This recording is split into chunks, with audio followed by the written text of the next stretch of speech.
कौसल्या सुप्रजा रामः पूर्वा सन्ध्या प्रवर्तते उत्तिष्ठ नरशार्दूल कर्तव्यं दैवमाह्निकम् कौसल्या सुप्रजा रामः पूर्वा सन्ध्या प्रवर्तते उत्तिष्ठ नरशार्दूल कर्तव्यं दैवमाह्निकम् उत्तिष्ठोत्तिष्ठ गोविन्द उत्तिष्ठ गरुडध्वज उत्तिष्ठ कमलाकान्त त्रैलोक्यं मङ्गलं कुरु उत्तिष्ठोत्तिष्ठ गोविन्द उत्तिष्ठ गरुडध्वज उत्तिष्ठ कमलाकान्त त्रैलोक्यं मङ्गलं कुरु मातः समस्त जगतां मधुकैटभारेः वक्षो विहारिणि मनोहर दिव्यमूर्ते श्रीस्वामिनि श्रितजनप्रिय दानशीले श्रीवेङ्कटेश दयिते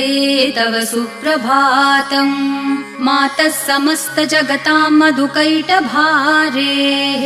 वक्षो विहारिणि मनोहर दिव्यमूर्ते श्रीस्वामिनि श्रितजनप्रिय दानशीले श्रीवेङ्कटेश दयिते तव सुप्रभातम् तव सुप्रभातमरविन्दलोचने भवतु प्रसन्नमुखचन्द्रमण्डले विधिशङ्करेन्द्रवनिताभिरर्चिते वृषशैलनाथ दयिते दयानिधे अत्र्यादिसप्तऋषयः समुपास्य सन्ध्याम् आकाशसिन्धुकमलानि मनोहराणि आदाय पादयुगमर्चयितुं प्रपन्नाः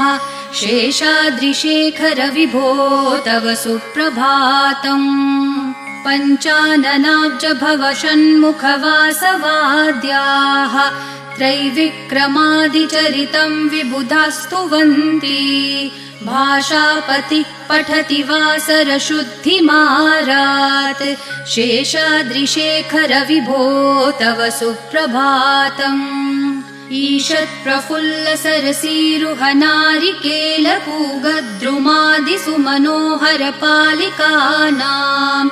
आवाति मन्दमनिलः सह दिव्यगन्धैः शेषाद्रिशेखर विभो तव सुप्रभातम् उन्मील्य नेत्रयुगमुत्तम पञ्चरस्था पात्रावशिष्ठ कदलीफलपायसानि भूत्वा सलीलमथ केलिशुकाः पठन्ति शेषाद्रिशेखर विभो तव सुप्रभातम् तन्त्री प्रकर्ष मधुरस्वनया विपञ्च्या गायत्यनन्तचरितं तव नारदोऽपि भाषा समग्रमसकृत्करचार रम्यम् शेषाद्रिशेखर विभो तव सुप्रभातम् भृङ्गावली च मकरन्दरसानुविद्ध झनकार गीतनिनदैः सह सेवनाय निर्यात्युपान्त सरसी कमलोदरेभ्यः शेषाद्रिशेखर विभो तव सुप्रभातम् योषागणेन वरदग्निविमथ्यमाने घोषालयेषु दधिमन्थन तीव्रघोषाः रोषात् कलिं वदधते ककुभश्च कुम्भाः शेषाद्रिशेखर विभो तव सुप्रभातम् पद्मेशमित्रशतपत्रगतालिवर्गाः हर्तुं श्रियं कुवलयस्य निजाङ्गलक्ष्म्या भेरीनिनादमिव बिभ्रति तीव्रनादम् शेषाद्रिशेखर विभो तव सुप्रभातम् श्रीमन्नभीष्टवरदाखिललोकबन्धो श्री श्रीनिवास जगदैकदयैकसिन्धो श्रीदेवतागृहभुजान्तर दिव्यमूर्ते श्रीवेङ्कटाचलपते तव सुप्रभातम् श्रीमन्नभीष्टवरदाखिललोकबन्धो श्री श्रीनिवास जगदेकदयैकसिन्धो श्रीदेवतागृहभुजान्तर दिव्यमूर्ते श्रीवेङ्कटाचलपते तव सुप्रभातम् श्रीस्वामी पुष्करिणिकाप्लवनिर्मलाङ्गाः श्रेयोर्थिनो हरविरिञ्च सनन्दनाद्याः द्वारे वसन्ति वरवेत्रहतोत्तमाङ्गाः श्रीवेङ्कटाचलपते तव सुप्रभातम् श्रीशेषशैलगरुडाचल वेङ्कटाद्रिनारायणाद्रिवृषभाद्रिवृषाद्रिमुख्याम् आख्याम् त्वदीयवसतेरनिशम् वदन्ति श्रीवेङ्कटाचलपते तव सुप्रभातम् सेवापरः शिवसुरेश कृशानुधर्मरक्षोऽम्बुनाथ पवमानधनाधिनाथाः बद्धाञ्जलि प्रविलसन्निज शीर्षदेशाः श्रीवेङ्कटाचलपते तव सुप्रभातम् घाटेषु ते विहगराज मृगाधिराज नागाधिराज गजराज हयाधिराजाः स्वस्वाधिकारमहिमाधिकमर्थयन्ते श्रीवेङ्कटाचलपते तव सुप्रभातम्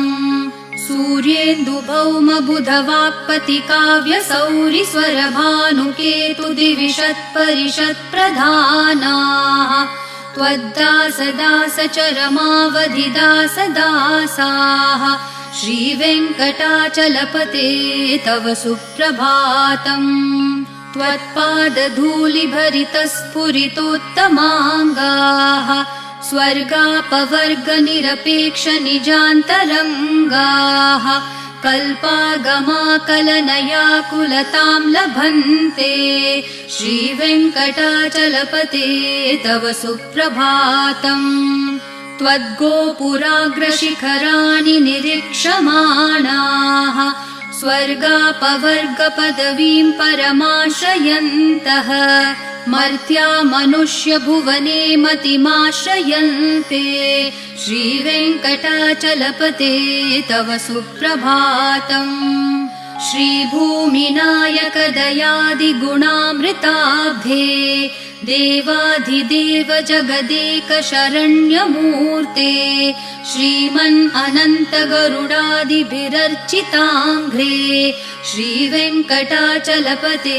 तव सुप्रभातम् श्रीपद्मनाभ पुरुषोत्तम वासुदेव वैकुण्ठमाधव जनार्दन चक्रपाणे श्रीवत्सचिह्न शरणागत पारिजात श्रीवेङ्कटाचलपते तव सुप्रभातम्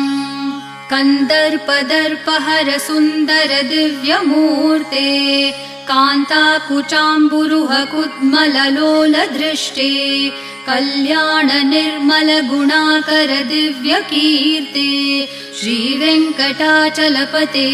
तव सुप्रभातम् मीनाकृते कमठकोल नृसिंहवर्णिन् स्वामिन् परश्वथ तपोधन रामचन्द्र शेषांश राम यदुनन्दन कल्किरूप श्रीवेङ्कटाचलपते तव सुप्रभातम् एलालवङ्गधनसार सुगन्धितीर्थम् दिव्यं वियत्सरिति हेमघटेषु पूर्णम् धृत्वाद्य वैदिकशिखामणयः प्रहृष्टा तिष्ठन्ति वेङ्कटपते तव सुप्रभातम् भास्वानुदेति विकचानि सरोरुहाणि सम्पूरयन्ति निनदैः ककुभो विहङ्गाः श्रीवैष्णवा सततमर्थितमङ्गलास्ते धामाश्रयन्ति तव वेङ्कट सुप्रभातम् ब्रह्मादयः सुरवराः समहर्षयस्ते सन्तः सनन्दनमुखास्तवथ योगिवर्याः धामान्तिके तव हि मङ्गलवस्तुहस्ताः श्रीवेङ्कटाचलपते तव सुप्रभातम् लक्ष्मीनिवास निरवद्य गुणैकसिन्धो संसारसागर समुत्तरणैकसेतो वेदान्तवेद्य निज वैभव भक्त भोग्य श्रीवेङ्कटाचलपते तव सुप्रभातम् लक्ष्मीनिवास निरवध्य गुणैकसिन्धो संसारसागर समुत्तरणैकसेतो वेदान्तवेद्य निज वैभव भक्त भोग्य श्रीवेङ्कटाचलपते तव सुप्रभातम् इत्थं वृषाचलपतेरिह सुप्रभातम् ये मानवः प्रतिदिनं पठितुं प्रवृत्ताः तेषां प्रभातसमयस्मृतिरङ्गभाजाम् प्रज्ञां परार्थसुलभां परमां प्रसूते इत्थं वृषाचलपतेरिह सुप्रभातम् ये मानवः प्रतिदिनं पठितुं प्रवृत्ताः तेषां प्रभातसमयस्मृतिरङ्गभाजाम् प्रज्ञां परार्थसुलभां परमां प्रसूते कमलाकुचूचुककुङ्कुमतो नियतारुणतातुलनीलतनो कमलायतलोचनलोकपते विजयी भव वेङ्कटशैलपते कमलाकुचूचुककुङ्कुमतो नियतारुणतातुलनीलतनो कमलायतलोचनलोकपते विजयी भव वेङ्कटशैलपते स चतुर्मुख षण्मुख पञ्चमुख प्रमुखाखिल दैवतमौलिमणे शरणागतवत्सल सारनिधे परिपालय मां वृषशैलपते अतिवेलतया तव दुर्विषहै अनुवेलकृतैरपराधशतैः भरितं त्वरितं वृषशैलपते परया कृपया परिपाहि हरे अधिवेङ्कटशैलमुदारमते जनताभिमताधिकदानरतात् परदेवतया गदितान्नगमै कमलादयितान्न परं कलये कलवेणुरवावशगोपवधू शतकोटिवृतात् स्मरकोटिसमात् प्रतिवल्लविकाभिमतात् सुखदात् वसुदेवसुतान्न परं कलये अभिराम गुणाकर दाशरथे जगदेकधनुर्धर धीरमते रघुनायक राम रमेश विभो वरदो भवदेव दया जलदे अवनीतनया कमनीयकरं रजनीकर चारुमुखाम्बुरुहम् रजनीचरराजतमो मिहिरं महनीयमहं रघुराममये सुमुखं सुहृदं सुलभं सुखदं स्वनुजं च सुखाय ममोघशरम् अपहाय रघुत्वहमन्यमहं न कथञ्चन कञ्चन जातु भजे विना वेङ्कटेशं ननाथो ननाथ सदा वेङ्कटेशं स्मरामि स्मरामि हरे वेङ्कटेश प्रसीद प्रसीद प्रियं वेङ्कटेश प्रयच्छ प्रयच्छ विना वेङ्कटेशं ननाथो ननाथ सदा वेङ्कटेशं स्मरामि स्मरामि हरे वेङ्कटेश प्रसीद प्रसीद प्रियं वेङ्कटेश प्रयच्छ प्रयच्छ अहं दूरतस्ते पदाम्भोजयुग्म प्रणामेच्छयागत्य सेवां करोमि सकृत्सेवया नित्यसेवाफलं त्वं प्रयच्छ प्रयच्छ प्रभो वेङ्कटेश अज्ञानिना मया दोषान् अशेषान् विहितान् हरे क्षमस्वत्वं शेषशैलशिखामणे अज्ञानिना मया दोषान् अशेषान् विहितान् हरे क्षमस्वत्वं शेषशैलशिखामणे ईशानां जगतोऽस्य वेङ्कटपतेर्विष्णोः परां प्रेयसीं तद्वक्षस्थलनित्यवासरसिकां तत्क्षान्तिसंवर्धिनीं पद्मालङ्कृतपाणिपल्लवयुगां पद्मासनस्थां श्रियं वात्सल्यादिगुणोज्ज्वलां भगवतीं वन्दे जगन्मातरम् ईशानां जगतोऽस्य वेङ्कटपतेर्विष्णोः परां प्रेयसीं तद्वक्षस्थलनित्यवासरसिकां तत्क्षान्तिसंवर्धिनीं पद्मालङ्कृतपाणिपल्लवयुगां पद्मासनस्थां श्रियं वात्सल्यादिगुणोज्ज्वलां भगवतीं वन्दे जगन्मातरम् श्रीमान् कृपाजलनिधे कृतसर्वलोक सर्वज्ञशक्तनतवत्सल सर्वशेषिन् स्वामिन् सुशीलसुलभाश्रितपारिजात श्रीवेङ्कटेश चरणौ शरणं प्रपद्ये श्रीमान् कृपाजलनिधे कृतसर्वलोक सर्वज्ञशक्तनतवत्सल सर्वशेषिन् स्वामिन् सुशीलसुलभाश्रितपारिजात श्रीवेङ्कटेश चरणौ शरणं प्रपद्ये आनूपुरार्पितसुजात सुगन्धिपुष्पसौरभ्यसौरभकरौ समसन्निवेशौ सौम्यौ सदानुभवनेऽपि नवानुभाव्यौ श्रीवेङ्कटेश चरणौ शरणं प्रपद्ये सद्यो विकासि समुदित्वरसान्द्ररागः सौरभ्य निर्भर सरोरुह साम्यवार्ताम् सम्यक्षु साहसपदेषु विलेखयन्तौ श्रीवेङ्कटेश चरणौ शरणं प्रपद्ये रेखामयध्वज सुधाकलशातपत्रवज्राङ्कुशाम्बुरुहकल्पकशङ्खचक्रैः भव्यैरलङ्कृततलौ परतत्त्वचिह्नैः श्रीवेङ्कटेश चरणौ शरणं प्रपद्ये ताम्रोदरद्युतिपराजितपद्मरागौ ब्राह्मेर्महोभिरभिभूतमहेन्द्रनीलौ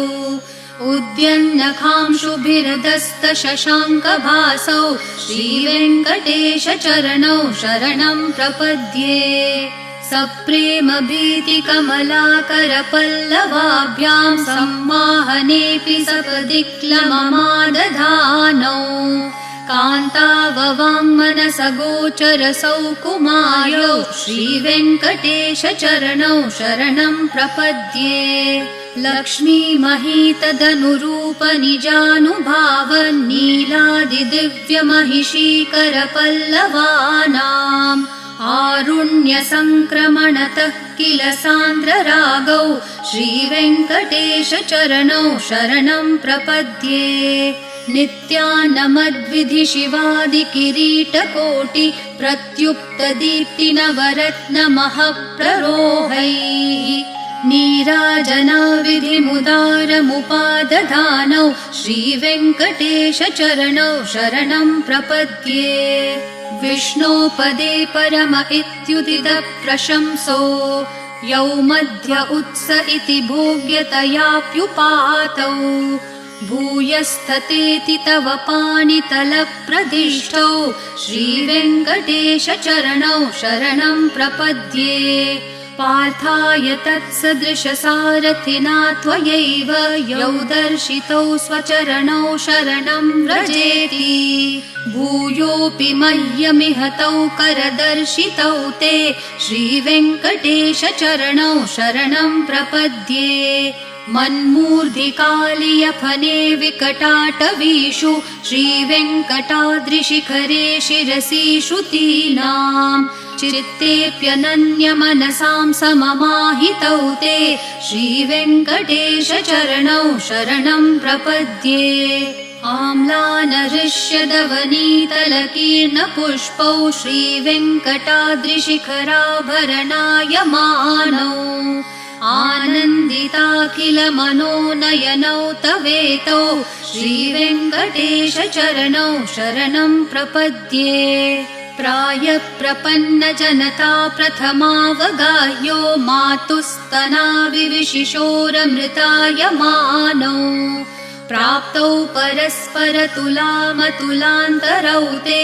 श्रीवेङ्कटेशचरणौ शरणं प्रपद्ये